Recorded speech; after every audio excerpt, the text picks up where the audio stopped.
Bonjour à toutes et tous, et merci de votre présence à cette grande plénière du Congrès.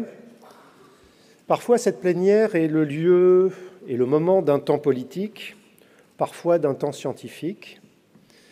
En l'absence cette année de Monsieur le Président de la République, qui, comme je l'avais dit lors de la plénière d'ouverture, a décliné notre invitation parce qu'il avait quelques autres occupations, certes moins importantes que le congrès du CNGE, mais chacun fait ses choix. Nous allons donc consacrer cette plénière à la science et à la science sur un sujet d'actualité.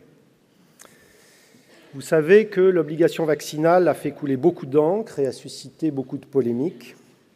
Le Conseil scientifique du CNGE a pris une position basée sur les données de la science, originale dans le paysage professionnel et médiatique,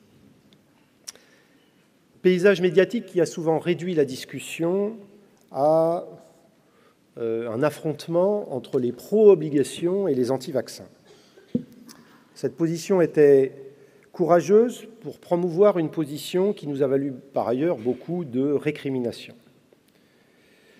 Pourtant, cette position est emblématique de la réflexion généraliste universitaire, alliant un examen critique des données de la science, une prise en compte du contexte et de l'environnement, et des préférences et comportements des patients.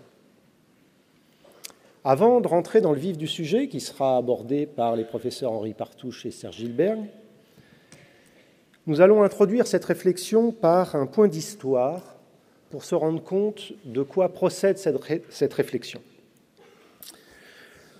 Nous sommes en effet aujourd'hui en 2017, 10 ans après la nomination des premiers chefs de clinique, qui précédait l'instauration réelle de la filière en 2008-2009. C'était évidemment à la fois un autre temps et un temps extrêmement proche. Nous allons donc écouter le témoignage de 4 d'entre les premiers chefs de clinique à avoir été nommés. Les nominations des premiers chefs de clinique universitaires de médecine générale ont lieu sous le mandat de mon prédécesseur, dont vous savez que l'action a été remarquable pour la construction de la filière. Aujourd'hui président du Collège de la médecine générale, il vient d'achever ses fonctions universitaires à l'Université de Paris-Ouest Versailles-Saint-Quentin, car la limite d'âge est passée par là,